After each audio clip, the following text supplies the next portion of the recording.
आयुक्तालय कॉलेज शिक्षा राजस्थान के इस प्लेटफॉर्म ज्ञान सुधा सक्सेस साथी में आपका एक बार फिर से स्वागत है। आइए आज हम करते हैं RPSC assistant professor chemistry paper 1 के कुछ एमसीक्यूज।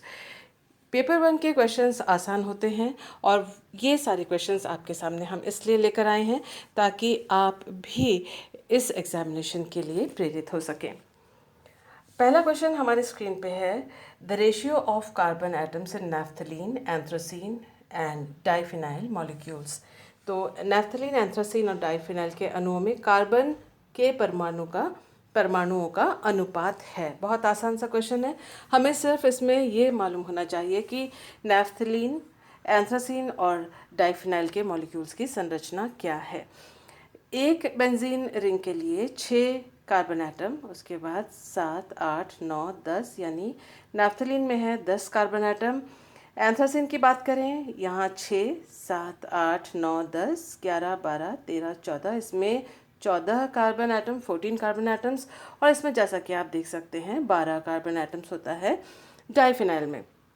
अब इसको अगर हम सिंपल रेशियो में कन्वर्ट करना चाहें, सभी को 2 से भाग दे देते हैं, डिवाइड कर देते हैं, हमें मिलेगा 5, इसमें मिलेगा 7 और इसमें मिलेगा 6। तो जो ऑप्शन है, ऑप्शन नंबर 2, वो करेक्ट आंसर है, जो कि इसके सही अनुपात को दर्शा रहा है। तो ये काफ़ी आसान सा क्वेश्चन था।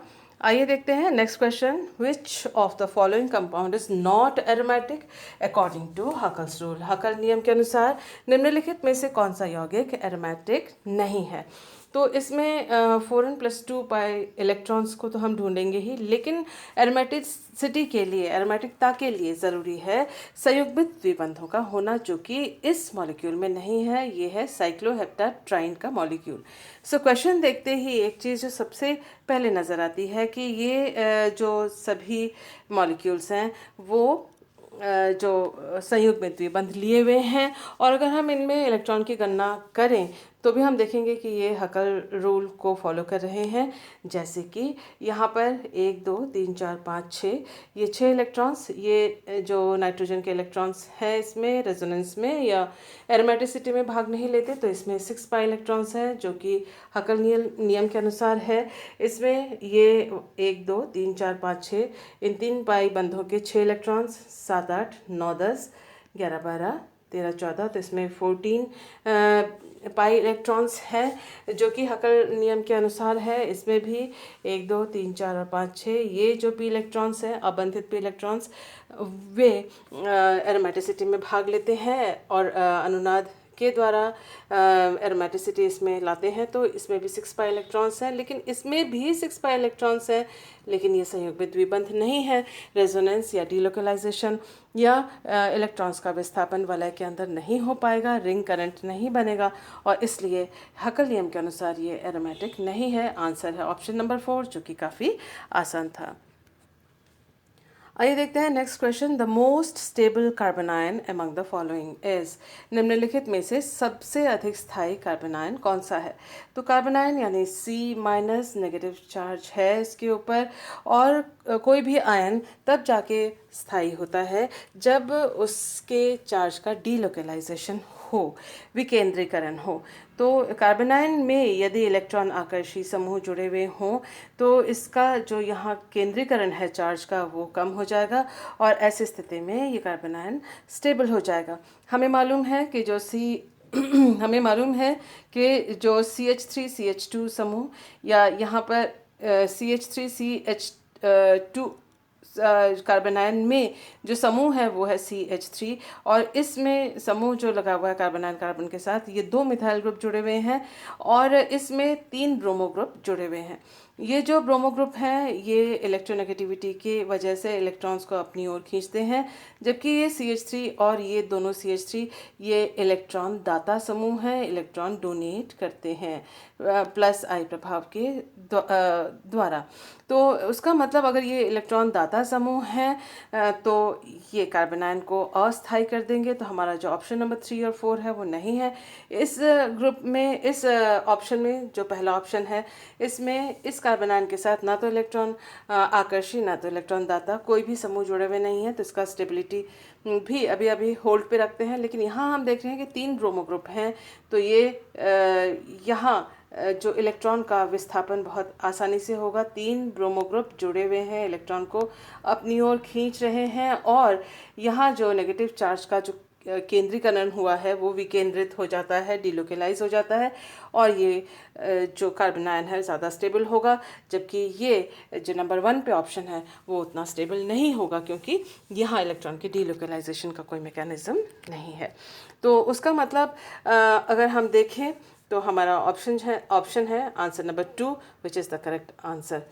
वैसे अगर हम CH3 की बात करें तो कार्बन हाइड्रोजन बॉन्ड जो है इसमें जो C- अगर जुड़ा हुआ है और 3 हाइड्रोजन अगर हैं, हाइड्रोजन का क्योंकि इलेक्ट्रोनेगेटिविटी कम है और कार्बन की ज़्यादा है, तो ये भी इलेक्ट्रॉन को डोनेट करते हैं और ये डिस्टेबलाइज करते हैं, जबकि तीनों ब्रोमो ग्रुप जो हैं वो इलेक्ट्रॉन्स को अपनी ओर आकर्षित करते हैं और कार्बन आयन को स्टेबल करते हैं। तो कुल मिला के हमारा जो आंसर है दैट इज़ ऑप्शन नंबर 2। तो आइए देखते हैं हम अपना नेक्स्ट क्वेश्चन। निम्नलिखित में से किस आबंध ऊर्जा का मान सबसे अधिक है? हाईएस्ट बॉन्ड एनर्जी कौन सा है? ये 4 ऑप्शंस हमको दिए हुए हैं। चारों ऑप्शन में एक चीज़ कॉमन है, वो कि चारों जो है कार्बन की बॉन्ड को दर्शा रहे हैं, और यहाँ जो एटम्स दूसरे जुड़े हुए हैं उनका आकार अलग अलग है। इन सब में जो सबसे छोटा आकार है वो फ्लोराइड का है, और हमें मालूम है कि छोटा आकार होने से बॉन्ड एनर्जी जो है, एनायन का आकार अगर छोटा हो तो बॉन्ड एनर्जी अधिक होती है। तो एनायन का साइज सबसे छोटा यहाँ पर है, तो इसकी बॉन्ड एनर्जी भी सबसे हाई होगी, आबंध ऊर्जा का मान सबसे अधिक होगा। तो ऑप्शन है आंसर ऑप्शन नंबर 1। तो यहाँ आप देख सकते हैं ये हैलोजेंस कुछ दिखाए हुए हैं। फ्लोरो ग्रुप के साथ जब कार्बन का बॉन्ड है तो ये CF बॉन्ड की जो बॉन्ड एनर्जी है सबसे ज़्यादा है, आयोडीन का साइज सबसे बड़ा है और उसकी बॉन्ड एनर्जी भी सबसे कम है। Which of the following possesses high value of Kb in aqueous medium? तो Kb का मान पूछा हुआ है। Kb का मान अगर ज़्यादा है उसका मतलब जो यौगिक होगा वो अधिक बेसिक, अधिक क्षारीय होगा। इसके अलावा जो क्षारीयता जो होती है वो इलेक्ट्रॉन दाता क्षमता किसकी ज़्यादा है, कौन इलेक्ट्रॉन डोनेट आसानी से कर सकता है स्पीशीज़, उसके ऊपर निर्भर करती है, और साथ ही निर्भर करती है कि त्रिविम बाधा कितनी कम है उस साइट के आसपास, उस एटम के आसपास जो कि इलेक्ट्रॉन डोनेट या इलेक्ट्रॉन दाता एटम है। हमारे पास ये सारे ऑप्शंस दिए हुए हैं। यहाँ पर जो सब में जो कॉमन बात है वो है कि ये नाइट्रोजन की बेसिस, नाइट्रोजन के यौगिकों की बेसिसिटी या क्षारीयता पूछी गई है। जो सबसे पहला ऑप्शन है उसमें C6H5 है, जो बेंजीन रिंग जुड़ा हुआ है NH2 से। ये जो लोन पेयर ऑफ इलेक्ट्रॉन्स है नाइट्रोजन का वो अनुनाद के द्वारा बेंजीन रिंग पे विस्थापित हो जाता है, और ये जो लोन पेयर है वह किसी भी एसिड को दान करने के लिए, देने के लिए या बेसिसिटी के लिए उपलब्ध उतनी आसानी से नहीं होता है। तो पहला ऑप्शन जो बेसिसिटी का है वो अधिक क्षारीयता का है, पहला ऑप्शन हमारा कैंसिल हो गया। सेकंड जो है वो प्राइमरी अमीन है और इसमें एक इलेक्ट्रॉन दाता समूह है। नाइट्रोजन के जो ऊपर जो लोन या इलेक्ट्रॉन की जो इलेक्ट्रॉन का जो घनत्व है उसको ये अपने +I प्रभाव के द्वारा इथाइल ग्रुप बढ़ा देता है, तो ये इसकी तुलना में अधिक बेसिक है। लेकिन यहाँ पर सेकेंडरी अमीन है और इसमें 2 इथाइल ग्रुप जुड़े हुए हैं, 2 इथाइल ग्रुप जुड़े हुए हैं, यानी दोनों के दोनों नाइट्रोजन के इलेक्ट्रॉन डेंसिटी को बढ़ा रहे हैं और इसकी क्षारीयता सबसे अधिक होगी, इसलिए क्योंकि ये सेकेंडरी अमीन है। हमें मालूम है जब 3 एल्काइल ग्रुप्स जुड़ जाते हैं नाइट्रोजन से तो स्टेरिक हिंडरेंस, त्रिविम बाधा बहुत बढ़ जाती है और कोई भी स्पीशीज़ नाइट्रोजन तक इलेक्ट्रॉन्स को ग्रहण करने के लिए पहुंच नहीं पाता, क्योंकि इन नाइट्रोजन के आसपास बड़े बड़े अगर 3 ग्रुप्स जुड़े हुए हों तो उसका जो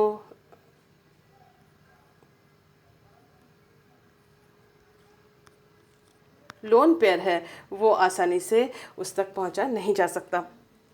अब इस चौथे ऑप्शन को अगर आप ध्यान से देखें तो इस नाइट्रोजन के ऊपर एक प्लस चार्ज होना चाहिए था, जो कि इन्होंने नहीं दिखाया है। अगर तो इसमें प्लस चार्ज होता और प्रिंटिंग मिस्टेक है तो भी इसकी क्षारीयता कम होती, क्योंकि प्लस चार्ज के साथ वो इलेक्ट्रॉन कैसे दे सकता है, बेसिक कैसे हो सकता है। और दूसरी बात यह है कि अगर प्लस चार्ज नहीं है तो उसका मतलब ये हाइड्रोजन नहीं था, और हाइड्रोजन नहीं है तो इस प्रकार से 3 बड़े बड़े समूह जुड़े होंगे, जिनकी त्रिविम बाधा के कारण इसकी क्षारीयता घट जाएगी। तो दोनों ही केस में इसकी क्षारीयता सेकेंडरी अमीन से कम होगी। तो हमारा आंसर जो हाईएस्ट वैल्यू ऑफ Kb यानी सबसे अधिक क्षारीयता, उसका ऑप्शन है, करेक्ट ऑप्शन है ऑप्शन नंबर 3, जो कि यहाँ पर सेकेंडरी अमीन है। आइए जान लेते हैं या याद कर लेते हैं हाइड्रोजन बॉन्ड के बारे में। हाइड्रोजन बॉन्ड तब होता है जब हाइड्रोजन किसी इलेक्ट्रोनेगेटिव एटम से बॉन्डेड हो और उसी तरह के स्पीशीज़ का दूसरा जो मॉलिक्यूल है जिस पे लोन पेयर ऑफ इलेक्ट्रॉन है, या उसी मॉलिक्यूल में दूसरा समूह जिसमें लोन पेयर ऑफ इलेक्ट्रॉन है, जैसे कि हैलोजेंस, नाइट्रोजन और ऑक्सीजन, उससे ये हाइड्रोजन एक बॉन्ड बनाता है, आकर्षण बल होता है जो कि कोवेलेंट बॉन्ड से कमज़ोर लेकिन फिर भी स्थायित्व को बढ़ाता है। तो इस बॉन्ड को कहते हैं हम, यहाँ पर इनको कहते हैं हम हाइड्रोजन बॉन्ड। तो इस बात को हमने ध्यान में रखा और देखते हैं अपना नेक्स्ट क्वेश्चन। निम्नलिखित यौगिक अंतःअणुक हाइड्रोजन बंध बनाता है। Following compound exhibits intramolecular hydrogen bonding. तो हमारे पास 4 ऑप्शन हैं और इन्होंने कहा है अंतःअणुक इंट्रामोलिकुलर, एक ही मॉलिक्यूल के अंदर हाइड्रोजन बंध कहाँ संभव है। ये 4 ऑप्शन हमको दिए हुए हैं। पहला ऑप्शन है क्लोरोफॉर्म, जिसका स्ट्रक्चर है ये। हम देख सकते हैं कि यहाँ हाइड्रोजन किसी ऐसे अधिक इलेक्ट्रोनेगेटिव एटम से सीधे सीधे बॉन्डेड नहीं है, इसलिए यह हाइड्रोजन बॉन्ड नहीं बना सकता। तो हमारा जो पहला ऑप्शन है क्लोरोफॉर्म का, वो अंतःअणुक हाइड्रोजन बॉन्ड के लिए ठीक नहीं, सही नहीं है। क्लोरल देखते हैं, क्लोरल का स्ट्रक्चर क्या है। क्लोरल का स्ट्रक्चर ये है, आप देख सकते हैं यहाँ पर भी जो हाइड्रोजन है किसी हाई इलेक्ट्रोनेगेटिव एटम से अधिक विद्युत ऋणी एटम से सीधे सीधे बंधा हुआ नहीं है, तो वो भी हाइड्रोजन बॉन्ड बनाने के में सक्षम नहीं है। तो हमारा सेकंड ऑप्शन भी कैंसिल हो जाता है। तीसरा ऑप्शन है क्लोरल हाइड्रेट का, और क्लोरल हाइड्रेट का स्ट्रक्चर ये रहा। आप देख सकते हैं कि एक ही कार्बन पे 2 OH और साथ वाले कार्बन पर, निकटवर्ती कार्बन पर 3 Cl हैं। हैलोजन एटम्स के ऊपर जो है लोन पेयर ऑफ इलेक्ट्रॉन्स होते हैं, और इस वजह से ये जो हाइड्रोजन जो कि इलेक्ट्रोनेगेटिव एटम्स से, ऑक्सीजन से ये बंधे हुए हैं, बॉन्डेड हैं, तो ये हाइड्रोजन बंध बनाने के में सक्षम है, क्योंकि हाइड्रोजन के ऊपर आना चाहिए आंशिक प्लस चार्ज, इन दोनों में आंशिक प्लस चार्ज है, और ऑक्सीजन के ऊपर है आंशिक माइनस चार्ज, और इस वजह से ये जो हाइड्रोजन है निकटवर्ती कार्बन पर उपस्थित Cl के लोन पेयर ऑफ इलेक्ट्रॉन से इस प्रकार हाइड्रोजन बॉन्ड बना सकते हैं। तो एक ही मॉलिक्यूल के अंदर हाइड्रोजन बॉन्ड्स यहाँ बन रहे हैं और 2-2 हाइड्रोजन बॉन्ड्स बन रहे हैं, जैसा कि हम देख सकते हैं। तो ये जो है हमारा करेक्ट आंसर है अंतःअणुक हाइड्रोजन बंध के लिए, इंट्रामोलिकुलर हाइड्रोजन बॉन्ड के लिए। आइए देखते हैं, ये करेक्ट आंसर है। आइए देखते हैं कि पैराक्लोरोफिनॉल में hydrogen bond, intramolecular hydrogen bond क्यों नहीं बन सकता, जबकि OH भी इसमें है, इसी मॉलिक्यूल में Cl भी है, जैसा कि क्लोरल हाइड्रेट में था। इसका सीधा सा जवाब ये है, बहुत आसान सा, कि ये एक दूसरे से काफ़ी दूर हैं, और इनकी ज्योमेट्री और इसकी स्टीरियोकेमिस्ट्री मॉलिक्यूल की, इसका जो त्रिविम रसायन है वो ये अलाउ नहीं करता कि ये दोनों पास आकर एक दूसरे के साथ हाइड्रोजन बॉन्ड बना सकें।